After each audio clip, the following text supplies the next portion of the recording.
Today we are at the new Safa British School campus in Al Safa 1 with their principal Zara Harrington. Zara, can you introduce yourself to the schoolscompared.com viewers and tell us about your background and what you do at Safa British School?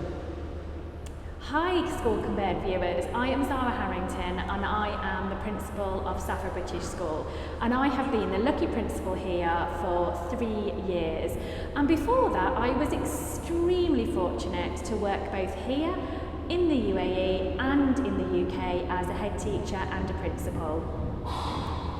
This is a video shared to help parents choose the right school for their children. Zara, what are the top 3 questions parents should ask schools when they visit, and what are good answers to these questions? Now, I do get asked this quite a lot when prospective parents come and tour around Safa British School, and I always say to them, and it's the same mantra I used as a parent myself, and it is, ask the questions that you can't read about in their KHDA report or on their website. Ask the things that are intangible that you can look for when you are on a tour. So the first one I would always say is, what is the relationship between the principal and the teachers? So the question I would ask is, tell me about your teachers. Now, the answer I'm looking for could be anything, but what I'm really looking for is the body language. Does that principal light up when they talk about their teachers? Are their teachers so important to that principal that everything they talk about is about their teachers, and they speak about them with a great big smile on their face, and they also speak about them in their name? So such and such is really good at doing, and they come alive when they talk about their teachers. The second one I would say is about the well-being. Now, lots of schools will say we put our children's and our staff well-being at the forefront of what they do. But is it there in the school? Can you see that?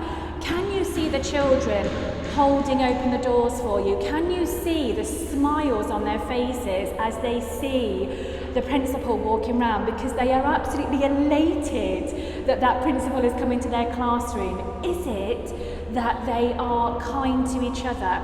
Kindness is a really, really big thing, and we teach our children that all the time, but can you see it and can you feel it as you walk around that school?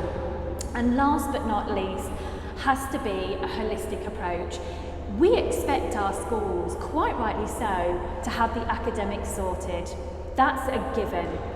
But what about everything else? What about those children that come alive when they dance?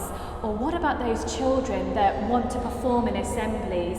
What other opportunities are there for your child other than the core subjects?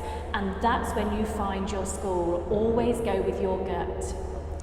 Zara, what really matters when parents are looking for the right school for their children?